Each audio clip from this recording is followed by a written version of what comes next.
HumanitZ's Armored Frontier update is here, and we're going to blow through all of these patch notes and take a look at what really matters inside of it. It's everything. Sorry, it's everything. Alright folks, let's talk about one of the core mechanics in this new update, which is vehicle armor. Yes, you're now able to fully encapsulate a vehicle in 3 different tiers of armor, with a wooden one being first. When you walk up to a vehicle after you've installed the armor, you can see it down here and you can hover over it and it will tell you how much more health is left on it, and it protects your vehicle from outside damage.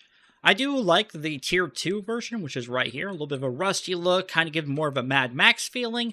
And also, folks, these storages aren't just for looks. The Tier 2 features 2 rows, the Tier 1 features 1 row, and then over here, we have the heavy metal. You've been living in this world for a long time. You know what to do, and you know how to kick butt.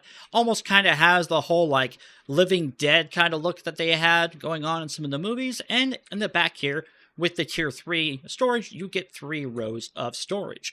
Now what's cool about this is you can also upgrade your vehicles in mismatched tiers. They do not all have to be the same tier, as you can see here. I have wooden for most of it, I have scrap for one, and a iron window for the others. It is pretty darn cool. Now there are some vehicles that you will not be able to upgrade, such as this armored Hummer looking thing, and I have to say folks, it is pretty nice that you can't upgrade this, because this thing is already pretty hardy. Now, if you folks are wondering, how do I tell what vehicle is upgradable or not? I have to tell you, folks, I'm not 100% sure, other than I believe if you don't see the extra mods area, that means you can't upgrade the video. So what you can do is you can just take one of the upgrades. This is the wooden storage Tier 1. Walk up to it, push F, and it does conform to the vehicle. That's actually one of my most favorite things about the car armor, is they all seem to conform to the cars pretty well and look very unique. It was not just one general template, which I know they could have gone with, but I love the effort and time they took into this. Now, if you're wondering, where do I get the ability to make these cool car armors? Well, it's pretty easy. All you have to do is put a hammer in your hand, push B, gather the materials to make the vehicle upgrade bench, which is 4 scrap metal, 10 wood, 20 nails, and 3 sheet metal. Go ahead and put that wherever you need to. Boom, you got that, and then we go to build it. I kick it once for good measure, you know, making sure everything's good, and I always love the details they put on these benches, kind of giving you the idea and feel that you actually are able to store stuff here.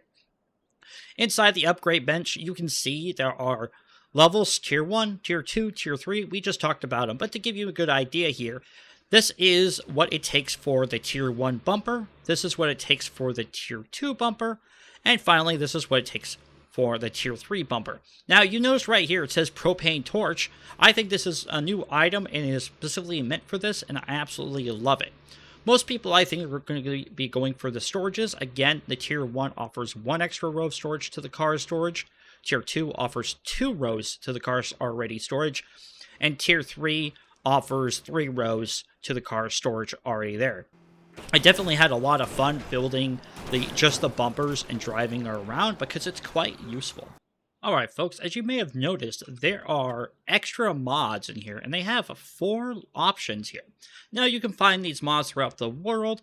You have your exhaust silencer, reduces the amount of noise that your car makes. The car alarm alerts you when someone is breaking into your vehicle. It's very good for PvP servers, or if you're just tired of your buddy taking your vehicle. There's also the fuel filter, which helps your fuel consumption, making it a little bit lower. And then also there's a secondary gas tank, which can make you hold quite a bit more gas when you're getting around. Might want to calculate that into your survival needs, because extra gas has to come from somewhere. One of the other vehicle things they added in this update is durability and tires. Each one of your tires has a durability, and when it goes to 0, you will see your tire pop. Much like this vehicle over here, you can see that the tire is red and shredded. And if you have too many damaged car tires or totally ruined car tires, your vehicle will act differently and be harder to drive, but it's still drivable. Alright folks, let's go ahead and tackle this hacking device that was introduced this update. It takes 1 electric cable, 1 electronics, 1 CPU, 1 battery, and 1 calculator. Yes, I think the CPU and calculator were newly added into this game, but this is what it makes. Now you may be asking yourself, What does this hacking device do? This hacking device can be used on advanced locks from other players or on containers you find inside of bandit camps or other locations, giving you access to that sweet, sweet loot. It seems like it's pretty easy to craft, but it definitely has some difficulty because I believe the CPU as well as the calculator may be rarer, harder to find. Talking about the hacking, there is now a skill in it that allows you to become even better and usable on the locks, called Hacker in the skill menu, and it takes 3 cost of your skill points. Next up is a new gun called the P90. It takes 5.7 ammo, and it can hold 50 rounds. It's quite silent, and it seems like it's quite deadly. One of the things I noticed when looking at the P90 is they didn't tell you what ammo you needed for it like they have done with the Scar H or with the Glock. I think this is just a small oversight, and probably a hotfix later down the road will tell it. The next weapon we're taking a look at is the S-Val. Currently, right now, it holds 10 rounds of 9mm ammo, and it is super quiet, allowing you to do the stealthy kills from a distance without being seen or heard.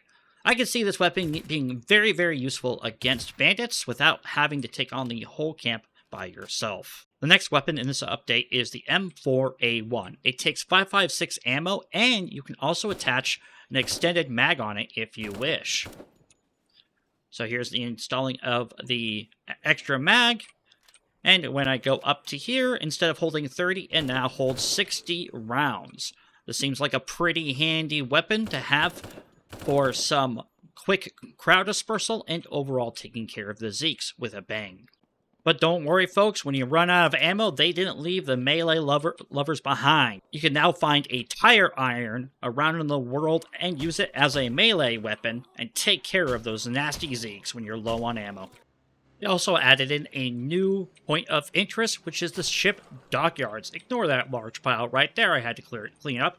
But overall, this is across from the airport, and it is a beautifully made area.